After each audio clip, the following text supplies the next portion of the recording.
Green চিলির আচার তৈরি করব। এখানে বড় সাইজের 6টা গ্রিন চিলি নিয়েছি। এখন এগুলো একটা ছুরি দিয়ে লম্বালম্বিভাবে চিড়ে নেব। এগুলোর বীজগুলো ফেলবো না, ভেতরেই থেকে যাবে। আমি ফার্স্ট টাইম এই আচারটা তৈরি করছি। তোমরা কে কীভাবে আচারটা তৈরি করো কমেন্টে জানিও। তো সবগুলো চিড়ে নেওয়া হয়ে গেছে, এখন মশলাগুলো রেডি করে নেব। এখানে হাফ কাপের মতো কালো সরিষা সাদা সরিষা মিশিয়ে নিয়েছি। সামান্য নেড়ে চেড়ে নামিয়ে নেব, খুব বেশি ভাজা ভাজা করব না। সরিষা ভাজা হয়ে গেলে নামিয়ে নিয়ে কিছু মশলা ভেজে নেব।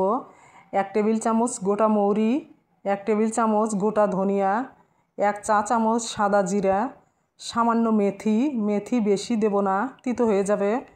সব কিছু নেড়ে চেড়ে অল্প একটু ভেজে নেব।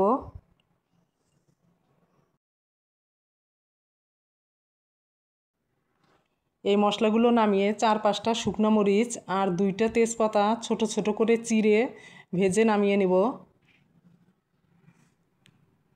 সবগুলো ভাজা মশলা একসাথে মিক্সিতে গুঁড়ো করে নেব। একদম পাউডার করব না, একটু দানা দানা থাকবে।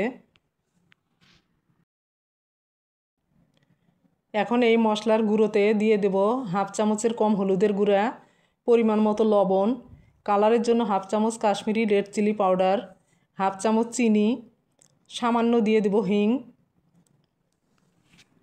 এই সব কিছু একটা লেবুর রস আর কিছুটা সরিষার তেল দিয়ে ভালোভাবে মেখে নেব। আমচুর পাউডার ছিল না, তাই লেবুর রস ব্যবহার করেছি। যেহেতু অল্প আচার তাড়াতাড়ি শেষ হয়ে যাবে, নষ্ট হওয়ার ভয় থাকবে না। তবে ভিনেগারও ব্যবহার করতে পারো।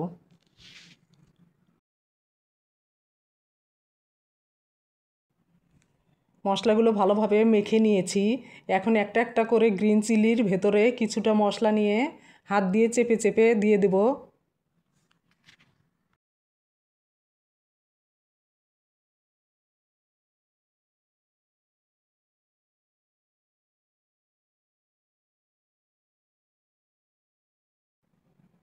সবগুলোতে মশলা দেওয়া হয়ে গেছে। এখন একটা কাচের জার নিয়ে নেব।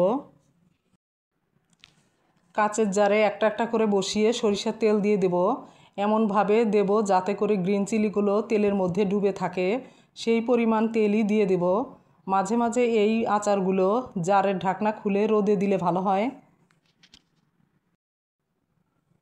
আমি এভাবে আচারগুলো তৈরি করলাম। তোমরা কিভাবে এই গ্রিন চিলির আচার তৈরি করো কমেন্টে অবশ্যই জানিও। আজকের মতো ভিডিওটা এখানেই শেষ করছি। দেখা হচ্ছে নতুন আরেকটি ভিডিওতে।